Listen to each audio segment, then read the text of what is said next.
오늘 본문은 우리가 잘 아는 대로 예수님께서 이제 태어나셔서 말구유에 누이신 사건을 기록하고 있습니다. 우리가 오늘 본문을 통해서 주목해 봐야 될 내용들이 있는데요. 본문에 보면 호적이라는 단어가 4번 정도 등장을 합니다. 호적이라는 단어가 그리고 예수님께서 이 땅에 오셔서 누이신 아주 특징적인 모습이 뭐냐면 강보에 싸서 구유에 뉘었다라고 하는 표현인데요. 이 호적이라고 하는 것은 어떻게 보면 지극히 일상적인 겁니다. 그 당시에는 특별한 내용이 아니라 예수님께서 태어난 환경이 그렇다는 것을 성경이 보여주는 건데요. 예수님이 이 땅에 육신을 입고 오실 때의 환경이 로마라고 하는 강력한 나라가 통치할 때입니다. 로마의 권위가 하늘을 찌를 때, 그때 예수님께서 이 땅에 오셨는데, 이 호적이라고 하는 것은 로마가 각 도에, 로마의 속국이죠. 로마의 지배를 받고 있는 지역의 모든 사람들의 숫자를 계산하는 겁니다. 계산해서 세수를 정하는 거고, 또 그에 따라서 물론 로마인이 아닌 사람들은 군대로 바로 징집이 되지는 않았지만, 그런 상황과 환경 속에서 로마 나라라고 하는 그 큰 나라가 그 나라에 속한 속국의 사람들의 숫자를 세는 과정입니다. 어떻게 보면 평범한, 그렇게 어떤 나라가 유지되고 또 지켜지는 데 있어서 가장 평범한 상황과 환경이라고 할 수 있습니다. 근데 중요한 건 이 아주 사소해 보이는 이 일이 하나님의 말씀을 이루는 도구가 된다는 겁니다. 보면 다른 사람들이 다 호적을 하러 갔다고 했고, 3절에 보면, 4절에 보면 예수님의 육신적인 아버지로 우리가 알고 있는 요셉도 다윗의 집 족속이므로 갈릴리 나사렛 동네에서 유대를 향하여 베들레헴이라 하는 동네로, 다윗의 동네로 갔다고 했습니다. 근데 이 말씀은 우리가 간단하게 읽을 수 있지만, 그러나 이게 바로 하나님께서 예수 그리스도 메시아의 탄생을 예고할 때 구약 선지자를 통해서 말씀하신 그 말씀을 성취해 가는 과정이라는 겁니다. 그래서 보면 사무엘상 17절에 보면 다윗의 고향은 베들레헴입니다. 베들레헴의 목동이었죠. 그래서 이 땅을 구원할 세상의 메시아가 태어날 곳이 다윗의 동네입니다. 그런데 여기 보면 미가서 5장 2절을 보면 베들레헴 에브라다야 너는 유다 족속 중에 작을지라도 이스라엘을 다스릴 자가 내게서 내게로 나올 것이라 그의 근본은 상고의 영원에 있느니라. 바로 이 말씀이 성취되는 순간입니다. 아무것도 아닌 것 같던 우리의 일상이고 또 우리에 의해서 의도적으로 만들어진 시간도 아닙니다. 로마라고 하는 세상의 강력한 나라가 그 속한 식민지를 통치하고 다스리기 위해서 정책적으로 인구 조사를 하고 호족하도록 명령을 했는데, 하나님은 그 속에서 그 너무나 일상적인 일을 하나님의 역사로 준비시키시고 사용하시는 거예요.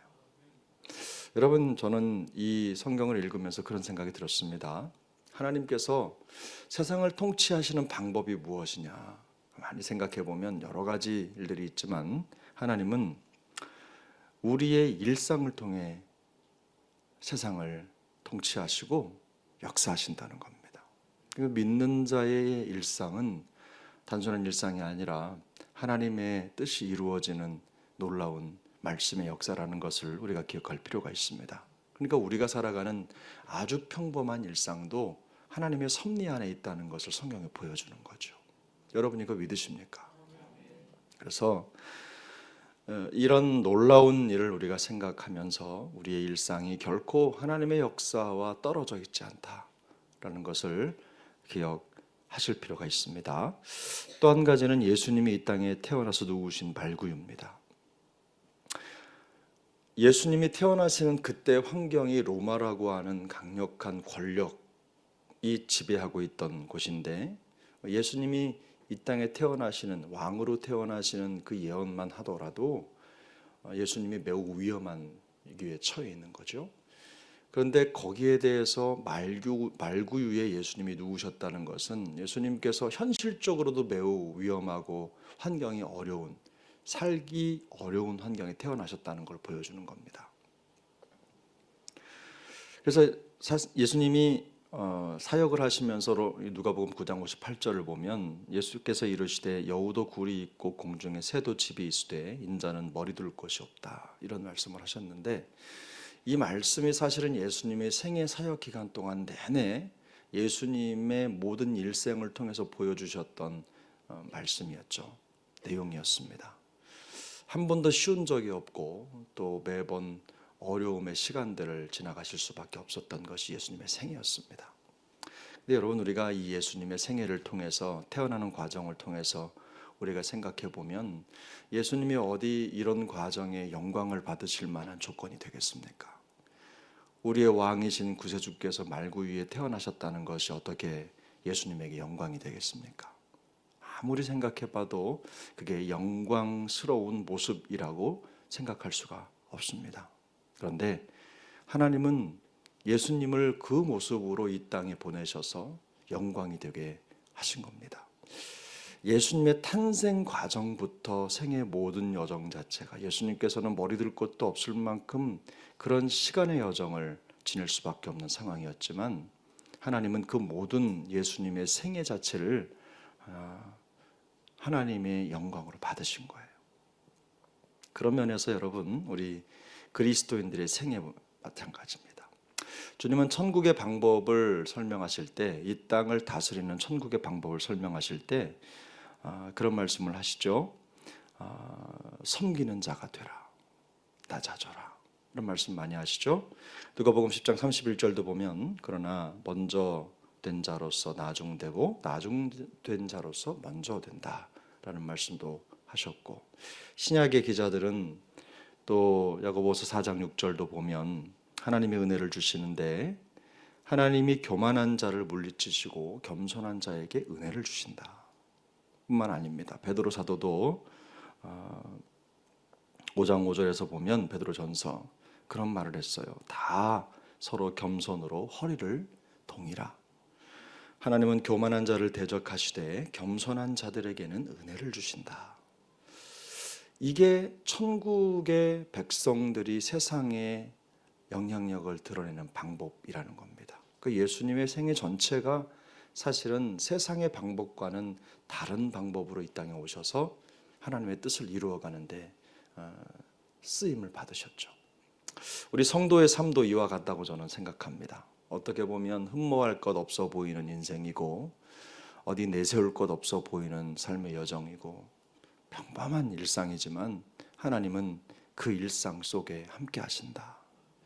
그래서 똑같은 인생을 살아가는 것 같지만 우리 믿는 자의 인생이 다른 이유는 우리 믿는 자의 겸손하고 나지막한 인생의 여정 속에 하나님의 놀라운 섭리가 흘러간다라는 겁니다.